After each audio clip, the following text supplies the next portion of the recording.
Organisation join பண்றீங்கன்னா அங்க எப்படிலாம் வந்து ஒரு என்வாயர்மெண்ட் இருக்கு, அங்க எப்படி கல்ச்சர் இருக்கு, நீங்க என்னென்ன அங்க லேர்ன் பண்ண முடியும், நீங்க உங்களோட ஸ்கில் எப்படி டெவலப் பண்ண முடியும் தான் நீங்க இம்பார்ட்டன்ஸ் கொடுக்கணும்.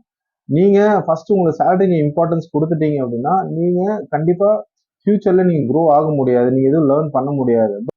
ஸோ இன்னைக்கான topic your first salary will not decide your career. இப்போ இருக்கிற யங்ஸ்டர்ஸ் அண்ட் ஃப்ரெஷர்ஸ் எங்க ஃபோக்கஸ் பண்ணுவாங்கன்னா அவங்களோட சேலரியில ஃபோக்கஸ் பண்ணுவாங்க. ஃபோக்கஸ் பண்ண வேண்டியது உங்களோட ஸ்கில், உங்களோட சேலரியில கிடையாது.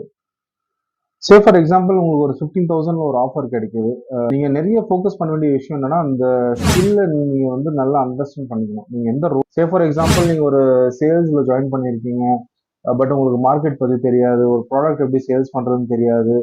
அப்படிலாம் நீங்க ஃபர்ஸ்ட் அந்த ரோல் நீங்க அண்டர்ஸ்டாண்ட் பண்ணணும். உங்களுக்கு அந்த வருஷம் வந்து 15% to 20% உங்களுக்கு இன்க்ரிமெண்ட் கிடைக்கும் சம்டைம். பட் நீங்க ஒரு 30,000 ஒரு சேலரி ஜாயின் பண்றீங்க, அங்க லேர்ன் பண்றதுக்கு எதுவுமே இல்லை, எதுவுமே வந்து உங்களுக்கு சப்போர்ட்டிவா இல்லை, உங்களோட என்வாயர்மெண்ட் நல்லா இல்லைன்னா கண்டிப்பா நீங்க வந்து அங்க எதுவுமே லேர்ன் பண்ண முடியாது.